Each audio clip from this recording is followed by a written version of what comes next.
ಮ್ಯಾಗೇರಿ ಗ್ರಾಮದಲ್ಲಿ ಹಿಂದೂ ಹುಲಿ ಬಸನಗೌಡ ಯತ್ನಾಳ್ ಅವರಿಂದ ಬಿಜೆಪಿ ಪರ ಪ್ರಚಾರ. ನಮಸ್ಕಾರ ವೀಕ್ಷಕರೇ, ಎಸ್ಎಂ ಸುದ್ದಿ ಮಿತ್ರ ಚಾನೆಲ್ಗೆ ಸ್ವಾಗತ ಸುಸ್ವಾಗತ.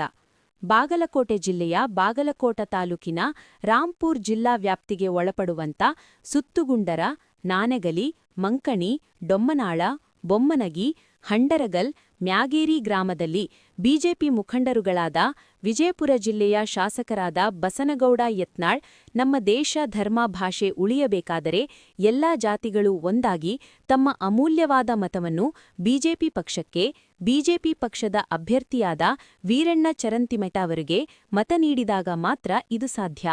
ಹೊರದೇಶ ಮತ್ತು ಹೊರ ರಾಜ್ಯಗಳಲ್ಲಿ ಕೇರಳ, ಬಾಂಗ್ಲಾದೇಶ, ಹೊರ ರಾಜ್ಯ ದೇಶಗಳಲ್ಲಿ ಹಿಂದೂಗಳನ್ನ ಜೀವಂತ ಸುಡುತ್ತಿದ್ದಾರೆ.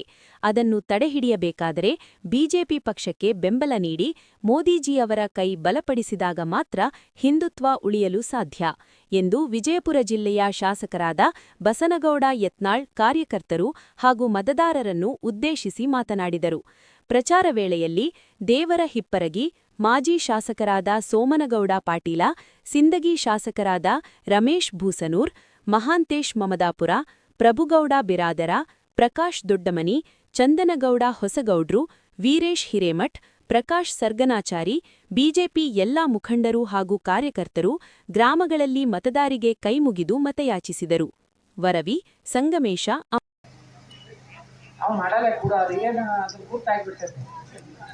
ಅವ ಯಾವಾಗ IPL ಟಿಕೆಟ್ ಕೇಳಲ್ಲ ಅವ ಏಕ್ ನಂಬರ್ ಕಾಮಿಡಿ ಎಲ್ಲ ಅಂತ ಗೊತ್ತಾಯ್ತು. ನೋಡ್ರಿ, ವಿಧಾನಸಭೆದಾಗ ಏನು ಕೇಳಬೇಕು, ಮುಂದೆ ಏನು ಮಾಡೋದು ಗೊತ್ತಿದ್ರೆ ಬೆಳಗಾವಿ ವಿಧಾನಸಭೆ ಸವರ್ಣಿಸೋದಾಗ ಮತ್ತೆ ಕರ್ನಾಟಕದಲ್ಲಿ ಟಿಪ್ಪು ಸುಲ್ತಾನ್ ಜಯಂತಿ ಮಾಡ್ಬೇಕಂತ ಹೇಳಿ ಗಮನ ಸೆಳೆಯ. ಮುಂದೆ ನಮ್ಮ ಸಿದ್ದರಾಮಯ್ಯವರು ಕರೆದು ಆ ಟಿಪ್ಪು ಸುಲ್ತಾನ್ ಜಯಂತಿ ಮಾಡಿದಕ್ಕೆ ಅವನ ಅಧಿಕಾರ ಕಳ್ಕೊಂಡಿನಿ, ಇನ್ನೊಂದು ಅದನ್ನ ತಕ್ಕೋತಾರೆ. ಆದ್ರೆ ವಿಧಾನಸಭೆ ಒಳಗೆ ಬರ್ತದು ಕಾಲಿಂಗ ಟೆನ್ಷನ್ ಬತ್ತು. ಕ್ಯಾಶಪ್ಪನವ್ರ ಹೋದ್ರು ಕ್ಯಾಶಪ್ಪನವ್ರ ಕಾಸಪ್ಪನವ್ರ ಆ ಕಾದರವರಿಗೆ ಬರೋದಿಲ್ಲ. ಕ್ಯಾಶಪ್ಪನವ್ರ ಕ್ಯಾಶಪ್ಪನವರೇ ನಮಗೂ ಎಲ್ಲಿ ಇತ್ತಿದೆ ಓಡೋಗಿದ್ದ. ಯಾಕಂದ್ರೆ ಟಿಪ್ಪು ಸುಲ್ತಾನ್ ಜಯಂತಿ ಮಾಡಿದ್ರೆ ನಿಮ್ಮ ಸರ್ಕಾರ ಬೀಳ್ತದ ಅಂತ ಹೇಳಿ ಅವ ಎತ್ತಾನ ಒಬ್ಬ ಎತ್ತಾನವ ಯವ್ವ ನಾನೇನು ಮರ್ಯಾದೆ ಕಳಿಬೇಕಂತ ಸುಮ್ಮನೆ ಗೊತ್ತಾಗತ್ತ.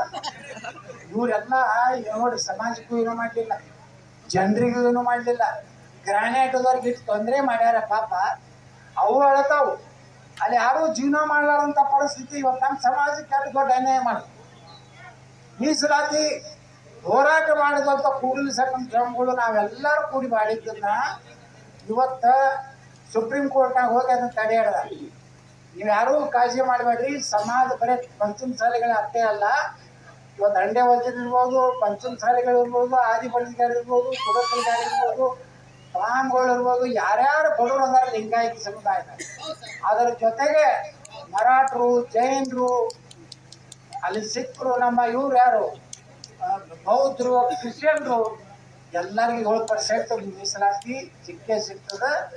ನಮ್ಮ ಸರ್ಕಾರ ಬಂದ ಮ್ಯಾಗ ಸಾಬರ ರಿಸರ್ವೇಶನ್ ತೆಗಿತೀವಿ. ಆಗ್ಬೇಕಾದ್ರೆ ಏನು ಮಾಡಿರ್ತೀವಿ ನಾವು, ವೀರಣ್ಣ ಚರಂತಿ ಮಾಡ್ರಿ. ಈ ಸಲ ಆರಿಸ್ಕೊಂಡು ಬರ್ರಿ. 28ಕ್ಕೆ ನಮ್ಮದೇ JCB ಸರ್ಕಾರ ಬರ್ತದೆ. ಯಾವ್ಯಾವ ಸಮಾಜಕ್ಕೆ ಅನ್ಯಾಯ ಆಗೈತಿ ನೋಡಿ. ಇವತ್ತು ಪಾಪ ಹಿಂದುಳಿದವರು ದಲಿತೊಳಗೂ ಮತ್ತೆ ಹೋರಾಟ ಮಾಡಕತ್ತಾರ. ನಮ್ಮ ಸಮಾಜಕ್ಕೆ ಬಂಜಾರ ಸಮಾಜದವ್ರು ಹೋರಾಟ ಮಾಡಕತ್ತಾರ. ಅಲ್ಲಿಂದ ತಮ್ಮ ತಳವಾರ ಸಮಾಜದವ್ರು ಹೋರಾಟ ಮಾಡಕತ್ತಾರ. ಮಾದಿಗ ಸಮಾಜದವ್ರು ಹೋರಾಟ ಮಾಡಕತ್ತಾರ. ಚಲವಾದಿ ಸಮಾಜದವ್ರು ಹೋರಾಟ ಮಾಡಕತ್ತಾರ. ನಾ ಹೇಳಿದೆ ಸಿದ್ದರಾಮಯ್ಯವ್ರಿಗೆ 5% ಏನು ಮುಸಲ್ಮಾನ್ ಕೊಟ್ಟಿರಲ್ಲ, ಅದು ಅಸಂವಿಧಾನಿಕ ಐತಿ. ಅದಕ್ಕೆ ನೀವು ಅದನ್ನೆಲ್ಲ ಹೊಡೆದು ನಮ್ಮ ಎಲ್ಲ ಜಾತಿಗಳಿಗೆ ಹಂಚಿಕೊಡ್ರಿ. ಧರ್ಮ ಆಧಾರಿತ ಮೀಸಲಾತಿ ಕೊಡಕ್ಕೆ ಬರೋದಿಲ್ಲ. ಇದು ವಿಧಾನಸಭೆ ಚರ್ಚೆ ಆದ್ರೆ ಸಿದ್ದರಾಮಯ್ಯನವರಿಗೆ ಸಂವಿಧಾನದಲ್ಲಿ ಏನಾಗಿತ್ತು ಅನ್ನೋದು ಗೊತ್ತಾಗಲಿಲ್ಲ. ಆ ಹಳ್ಳಿ ಮಿಳ್ಳಿ ಆರ್ಟಿಕಲ್ಲೇ ಆಗ್ತದೆ. ಅದ್ರ ತಿಳ್ಕೋರಿ ನೀವು. ಇವರು ಮೋಸದ 3 ಕಡೆ ತಗೋತಾರಳು ಮೀಸಲಾತಿ.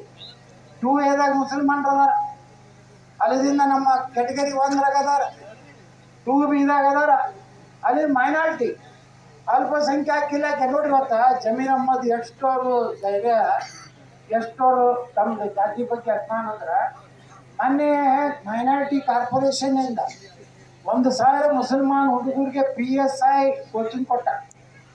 ನಾಳೆ PSI ಕರೆದ್ರಂದ್ರೆ ಅವ್ರಿಗೆ ಇವೆಲ್ಲ ಕ್ವಶನ್ ಪೇಪರ್ ಔಟ್ ಮಾಡ್ತಾರೆ. 1,000 ಮಂದಿ PSI ಅವ್ರ ಅಪಾಯಿಂಟ್ಮೆಂಟ್ ಆಗ್ತಾರೆ ನಾಳೆ ಪೊಲೀಸರು. PSI ಅಂದ್ರೆ ಗತಿ ಏನಾಗ್ತದೆ ನಮ್ಮ ಆದ್ರೂ ಇಷ್ಟು ವ್ಯವಸ್ಥಿತವಾಗಿ ನಮ್ಮ ದೇಶದನ್ನ ತಿಂದು ನಮ್ಮ ದೇಶದ ಇದನ್ನು ಕುಡಿದು ಇವತ್ತು ಅವ್ರು ಮಾಡುವಂಥ ಕೆಲಸ ನೋಡಿದ್ರೆ ನೀವು ಇವತ್ತು ದೇಶಕ್ಕೆ ಇವತ್ತು BJP ಮೋದಿ ಅವರು ಅದಾಡತ್ತೇಳಿ ನಾವು ಸುರಕ್ಷಿತದೀವಿ. ನರೇಂದ್ರ ಮೋದಿ ಇರಲಿಲ್ಲ ಅಂದ್ರೆ ಈ ರಾಹುಲ್ ಗಾಂಧಿ 60 ನಮ್ಮ ಮುಂದೆ ಕೈ ಕೊಟ್ಟಿದ್ರೆ ಅದಕ್ಕೇನಾದ್ರು ಕಲಿ ಇತ್ತಂದ್ರೆ ಇಲ್ಲಿಲ್ಲ ಮಳೆಗಾಲ ಪಟಾಕಿದಿಂದ ಬಂಗಾರ ನೋಡಿ ಅಂದ್ರೆ ಪಟಾಕಿದಿಂದ ಬಂಗಾರ ಎಲ್ಲಿ ತೆಗೆದು ನೋಡಿದಂದ್ರೆ ಅಲ್ಲಿದೆ. ನಾವು ಜಿಲೇಬಿ ಹರಿಯಾಣದಾಗ ಹೇಳ್ತಾನ ಜಿಲೇಬಿ ಬೆಳಿಲಾಕ ನಮ್ಮ ಎಲ್ಲ ರೈತರಿಗೆ ಸಬ್ಸಿಡಿ ಕೊಡ್ತಾನೆ. ಜಿಲೇಬಿ ಬೆಳಿಲಾಕ ಅದ್ರ ಜಿಲೇಬಿ ಹೆಂಗ್ ಬರ್ತದೆ ಅದು ಗೊತ್ತಿಲ್ಲ. ಶೇಂಗಾ ತಳಗ ಆಗ್ತದೆ ಅದು ಗೊತ್ತಿಲ್ಲ, ಮೆಣಸಿನ್ಕಾಯಿ ಮ್ಯಾಗ ಆಗ್ತದೆ. ನೀವು ಪ್ರಧಾನಮಂತ್ರಿ ಆದ ಗತಿಯೇ ನಮ್ಮ ದೇಶದ್ದು. ತುಂಬ ನರೇಂದ್ರ ಮೋದಿ ನೋಡಿ ಇವತ್ತು ಎಲ್ಲರಿಗೂ ಪೆಟ್ರೋಲ್ ಡೀಸೆಲ್ ಬಂದ್ ಮಾಡ್ಯಾರ. ಹಿರಾಣದವ್ರು ನಮಗೆ ಬಂದ್ ಮಾಡ್ಯಾರೇನು? ಇಲ್ಲಿ ಕೆಲವೊಂದು ಕಳ್ರು ಸುಮ್ಮನೆ ಇದು ಮಾಡ್ಲಕತ್ತಾರ. ಏನು ಇವರೇ ಕಾಂಗ್ರೆಸ್ನವ್ರು ಏನು ಮಾಡ್ಲಕತ್ತಾರ? ಸುಮ್ಮನೆ ಶಾರ್ಟೇಜ್ ಮಾಡಿ ರೊಕ್ಕ ಹೊಡಿಲಕ್ಕ. ನಿಮಗೇನು ಅನ್ನಿಸ್ತದಾಗ ಎಲ್ಲ ಗ್ಯಾಸ್ ಬಂದಾಯ್ತು, ಪೆಟ್ರೋಲ್ ರೇಟ್ ಏರಿತಲ್ರಪ್ಪ ನಮ್ಮ ದೇಶನಾಗ. ಪಾಕಿಸ್ತಾನದಾಗ ಎಟ್ಟಾಗೈತೆ ನೋಡಿದ್ರೆ ನೀವು, ಅಮೇರಿಕಾದಾಗ ಎಟ್ಟಾಗೈತೆ ನೋಡಿರಿ. ಯಾಕಂದ್ರೆ ಹೇಳ್ತೇನೆ ಅಂದ್ರೆ ಒಬ್ಬ ದೇಶದ ಪ್ರಧಾನಮಂತ್ರಿ ಗಟ್ಟಿಮುಟ್ಟನ. ಹಂಗೆ ಕರ್ನಾಟಕ ಇವತ್ತು ಉತ್ತರ ಪ್ರದೇಶ ಸಣ್ಣ ಐತಿ, ಬರೋಬ್ಬರ ಐತಿಲ್ಲ. ಏನೇನು ಮಾಡಿದ್ರು ಪ್ರೊಡ್ಯೂಸರ್ ಬಾಬಾ ಕೌಂಟ್ರ್ ಎಷ್ಟು ಕೌಂಟ್ರ್ ಮಾಡಿದ್ರು ನೋಡ್ರಿಲ್ಲ. ದುರಂಧರ ಸಿನಿಮಾ ಬಂದೈತಿ, ನೀವು ನೋಡಿಬಿಡ್ರಿ.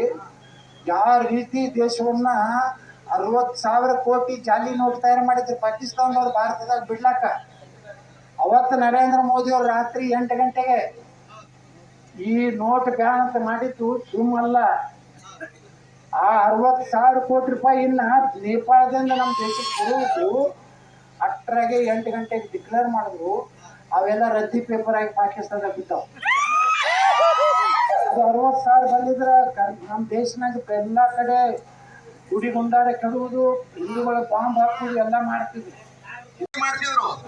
ಈಗ JCB ಗೌಡ್ರು ಬಂದ್ಮೇಲೆ 10,000 ನೀರು ಹಾಕ್ತದೆ ಗ್ಯಾರಂಟಿ ಮಾಡ್ತೀರಾ? ಭಾರತ್ ಮಾತಾ ಕಿ, ಭಾರತ್ ಮಾತಾ ಕಿ. ಅಬ್ದುಲ್ ಪಾಟೀಲ್ ಯತ್ನಾಳ್ಜಿ ಅವರಿಗೆ, ರಮೇಶ್ ಭೂಸ್ನೂರ್ ಅವರಿಗೆ, ಸೋಮನಗೌಡ ಪಾಟೀಲ್ ಅವರಿಗೆ, ವೀರಣ್ಣ ಜಯಂತಿ ಭಟ್ ಅವರಿಗೆ ಭಾರತ್ ಮಾತಾ ಕಿ. ಕೇಳ್ಕೊಂಡು ATM ಮುಂದೆ ಹೋಗಿ ಅಂತ ಏನು ಅವನಿಗೆ ಕಡಿಮೆ ಆಗೈತೆ. ಅರ್ಧ ಇಂಡಿಯಾ ಅವರೇ ತಿಂತಾರ. ನೆಹರು, ಇಂದಿರಾ ಗಾಂಧಿ, ರಾಜೀವ್ ಗಾಂಧಿ ಹೊಡೆದೇ ಹೊಡೆದಾರ. ನಾನು ಈ ದೇಶದ ಬಗ್ಗೆ ನಿಷ್ಠೆ ಇಲ್ಲ, ಚೀನಾ ಏಜೆಂಟ್ರಾಗಿ ಕೆಲಸ ಮಾಡಕತ್ತಾರ. ಇಷ್ಟು ಎಲ್ಲ ಕಾರಣದಿಂದ ನಾನು ಇವತ್ತು ವೀರಣ್ಣ ಜಯಂತಿ ಮಟ್ಟಿಗೆ ಯಾಕೆ ಕರ್ಮ ಮಾಡ್ಬೇಕಾಯ್ತು ಅಂದ್ರೆ ನಮ್ಮ ದೇಶ ಉಳಿಬೇಕು. ನಾ ಮುಖ್ಯಮಂತ್ರಿ ಆಗ್ತೀನೋ ಹೋಗ್ತೀನೋ ಮಾತಲ್ಲ, ನಾ ಮಂತ್ರಿ ಆಗ್ತೀನೋ ಹೋಗ್ತೀನೋ ಮಾತಲ್ಲ. ಕರ್ನಾಟಕದಾಗ ಒಂದು ಮುಂದಿನ 28 ಒಳ್ಳೆ ಸರ್ಕಾರ ಬರ್ಬೇಕಂದ್ರೆ ಬಾಗಲಕೋಟೆ ಉಪ ಚುನಾವಣೆ ನಾ ಎಲ್ಲರಿಗೂ ನಿಮ್ಮ ಕೈ ಮುಗಿಸ್ಕೋತೀನಿ. ಮುಂಜಾನೆ 7 ಗಂಟೆಗೆ 9ನೇ ತಾರೀಕಿಗೆ ಮತದಾನ ಗಟ್ಟಿಗೆ ಹೋಗ್ರಿ, ದೇವ್ರು ನೆನೆಸ್ರಿ. ನಮ್ಮ ಊರಾನ ಹನುಮಾನ ದೇವ್ರು ಉಳಿಬೇಕು, ನಮ್ಮ ಊರಾಗೇನ ಮಲ್ಲಿಕಾರ್ಜುನ ದೇವಸ್ಥಾನ ಉಳಿಬೇಕಂದ್ರೆ ಇವತ್ತು BJP ಈ ದೇಶಕ್ಕೆ ಅನಿವಾರ್ಯ ಐತಿ, ನರೇಂದ್ರ ಮೋದಿ ಈ ದೇಶಕ್ಕೆ ಅನಿವಾರ್ಯ ಐತಿ. ನಾವು ನರೇಂದ್ರ ಮೋದಿ ಇರಲಿಲ್ಲ ಅಂದ್ರೆ ಈ ದೇಶ ಉಳಿತಿದ್ದಿಲ್ಲ. ಅದಕ್ಕೆ ಬಂದೊಳಗೆ ಕರ್ನಾಟಕದಾಗ ಉತ್ತರ ಪ್ರದೇಶ ಮಾಡಲ್ ಬೇಕಿಲ್ಲ ನಮ್ಗೆ. ಇವ್ರಿಗೆ ಇಂಥ ದೇಶದ್ರೋಹಿ ಮಾಡೋರಿಗೆ ಬುಲ್ಡೋಜರ್ ಹಚ್ಬೇಕ ಬೇಡ? ಹಚ್ಚಿದಾದ್ರೆ ನೀವು ವೀರಣ್ಣ ಜಯಂತಿ ಓಟ್ ಹಾಕ್ರಿ, ಅನುಕ್ರಮ ನಂಬರ್ 2 ಕಮಲ್ ಓಟ್ ಹಾಕ್ರಿ. ಮತ್ತು ಈ ಭಾಗದಾಗ ನಾವು ಬರ್ತೀವಿ. ಮುಂದಿನ ದಿವಸ ಬಾಗಲಕೋಟೆ ವಿಧಾನಸಭೆ ಅಂತಲೇ ಕರ್ನಾಟಕದಲ್ಲಿ ಇನ್ನು 2 ವರ್ಷಕ್ಕೆ ಮತ್ತೆ ಇಲೆಕ್ಷನ್ ಬರ್ತವೆ. ಮುಂದಿನ ಇಲೆಕ್ಷನ್ ಹಿಂಗೆ ಬರ್ತದೆ ಹೆಂಗೆ ಬರ್ತದೆ ಇದ ಇಲ್ಲ. ಇನ್ನು ಮಹಿಳಾ ಸೀಟ್ ಆಗೋದು 33%, 803 ಸೀಟ್ ಲೋಕಸಭಾ ಆಗೋದು, 290 ವಿಧಾನಸಭಾ ಆಗೋದು. ಇದು ಮಹಿಳಾ ಆಗ್ತದೋ ಜನರಲ್ ಇರ್ತದೋ ನಮಗೂ ಗೊತ್ತಿಲ್ಲ. ಆದ್ರೆ ಚರಂತಿ ಮಟ್ಟಿಗೆ ಹೇಳಬೇಕು, ಮೊನ್ನೆ ಯಾವಾಗಲೂ ನಕ್ಕೊಂತಿರ್ಬೇಕು. ಮೊನ್ನೆ ನೋಡಿದೆ ಬಾಗಲಕೋಟೆ. ಏ ನಡೆ ನಡೆ ಹಂಗೆಲ್ಲ ಅವಾಗಲೇ ಹಂಗೆ ಇರ್ಬೇಕಂದ್ರೆ ಗೋಳಗುಮಟ್ ಖರೀದಿ ಹಾಕೊಡುವಾಗ ಜಾತ್ರೆ ಬಂದಾಗ ಮಂದಿ ಹಂಗೆ ಆಗ್ಯದ. ಯಾಕಂದ್ರೆ ಮೆಲ್ತಿಯವ್ರು ನಿಮ್ಗೆ ಹಾಲ ಮಜ್ಜಿಗೆ ಕುಡಿಸಿ ಹಂಗೆ ಮಾಡಿಬಿಟ್ಟಾರ. ಕೆಲಸ ಮಾಡ್ಲಿ ಬಿಡ್ಲಿ, ನಮ್ಮ ಮನೆಗೆ ಒಂದು ಚಟ ಮನೆಗೆ ಬಂದಾಗ ಚಾ ಹೋಗಿಲ್ರಿ ನಾವು ನಡ ಒಂದು ನೀರು ಕಡ್ಲಿಲ್ಲ, ಒಂದು ಕಪ್ ಚಾ ಕುಡ್ಲಿಲ್ಲ, ಏನು ಕಡ್ಡಲ್ಲಿ ಬಂದು ಕೊಳ್ಳೇನೆ ಏನೂ ಇಲ್ಲ. ನಾ ಹೇಳಿದ ವಿರಾಜ್ ತರದಿ ಮಾಡಿ ನಂಗೆ ನಕ್ಕೋತೀವಿ. ಕೆಲಸ ಎಲ್ಲಾರ್ದು ಏನೂ ಆಗೋದಿಲ್ಲ. ಎಟ್ಟು ಆಗ್ತಾವು ಪ್ರಾಮಾಣಿಕ ಕೆಲಸ ಪ್ರಯತ್ನ ಮಾಡೋದು. ಅವ್ರ ಹಣೆ ಬಾರು ಚಲೋ ಇರ್ಬೇಕು, ನಾವು ಹೇಳಿದ ಟೈಮ್ ಚಲೋ ಇರ್ಬೇಕು. ಒಮ್ಮೆ ಫೋನ್ ಹಚ್ಚಿದಾಗ ಆಗಿಬಿಡ್ತಾವೆ ಮಟ್ಟಕ್ಕನೆ. ನಮ್ಮ ಯಾರಿಗಾರು ಫೋನ್ ಹಚ್ಚಿರ್ತೀನಿ, ನಾನು ಗುರ್ತಿರೋದಿಲ್ಲ ಅಧಿಕಾರಿ IAS ಅಧಿಕಾರಿ. ಸರ್ ಹಿಂಗೆ ಒಂದು ನಮ್ಮ ಪಾಪ ನಮ್ಗೆ ಜನ ಬಂದರು. ಏನು ಸರ್ ನಿಮ್ಮಂಥ ನಾಯಕರು ಇರ್ಬೇಕು ಸರ್ ಈ ಕರ್ನಾಟಕಕ್ಕೆ ಹೇಳ್ತಾರೆ. IPS ಆಫೀಸರ್ ಹೇಳ್ತಾರೆ ನನಗೆ, ದೊಡ್ಡ ಸೀನಿಯರ್ IPS ಆಫೀಸರ್ರು IAS ಅಂದ್ರೆ ನಾನು ಹೇಳ್ತಾರೆ, ಎತ್ತ ಸಾಹೇಬ್ರೆ ನೀವು 28ಕ್ಕೆ ಮುಖ್ಯಮಂತ್ರಿ ಆಗದಿದ್ರೆ ಕರ್ನಾಟಕ ಉಳಿದಿಲ್ಲ ಅಂತ ಒಬ್ಬ ಅಧಿಕಾರಿಗಳು ಹೇಳ್ತಾರೆ. ಅದು ಯಾಕೆ ಹೇಳ್ತಾರೆ? ಪೊಲೀಸ್ ಇಲಾಖೆ ಅಧಿಕಾರಿಗಳು ಯಾಕೆ ಹೇಳ್ತಾರೆ? ಇಂಥ ಮನುಷ್ಯ ಬಂದ್ರೆ ಏನಾರ ಸ್ವೀಕಾರ ಮಾಡ್ತಾನೆ, ಇಲ್ಲಾಂದ್ರೆ ಬರೀ ರೊಕ್ಕ ತಿನ್ನೋದು ಡ್ಯೂಟಿ ಮಾಡೋದು. ಅದಕ್ಕೆ ವೀರಣ್ಣ ಚರಂತಿ ಮಠ ಅಂತಾರೆ ಒಂದು 120 ಮಂದಿ ವಿಧಾನಸಭೆಗೆ ಬರ್ಬೇಕು. MLAಗಳು ಚಲೋ ಬರಬೇಕು. ಅವು ಬಂದು ಕೂಡಲೇ ಬರೀ ಲೆಟ್ರ್ ಪ್ಯಾಡ್ 500 ಮಾಡ್ಕೊ MLAಗಳು ಕೆಲವೊಂದು ನಾವು ನೋಡೇವಿ. ಅದಕ್ಕೆ ಇವತ್ತು MLA ಚಲೋ ಬಂದ್ರೆ ಈಗ ನೋಡಿ ನಾ ಬಿಜಾಪುರ ಹೆಂಗಿಟ್ಟೇನೆ, ಏಕದಮ್ ನೀಟ್ ಕ್ಲೀನ್. ಹೆಂಗೆ ಚರಂತಿ ಮಠ ಬಾಗಲಕೋಟೆ ಮಾಡ್ಯಾರಲ್ಲ ಹಂಗೆ ನಾವು ಮಾಡೀನಿ. ಅದಕ್ಕೆ ನೀವೆಲ್ಲ ಕೂಡಿ ನಿಮ್ಮ ಕೈ ಮುಕ್ಕೋತೀನಿ. ನೀವು ಒಳ ಜಾತಿ ಒಳ ಪಂಗಡ ಜಗಳ ಎಲ್ಲ ಬಿಟ್ಟು ಎಲ್ಲರೂ ಒಕ್ಕಟ್ಟಾಗಿ ವಿರಾಟ ಜಗತ್ ಮಠನ ಆರಿಸಿ ತರ್ಬೇಕಂತ ಕೇಳ್ಕೊಂಡು ನನ್ನ ಮಾತು ಮುಗಿಸ್ತೀನಿ. ಜೈ ಜೈ ಕರ್ನಾಟಕ.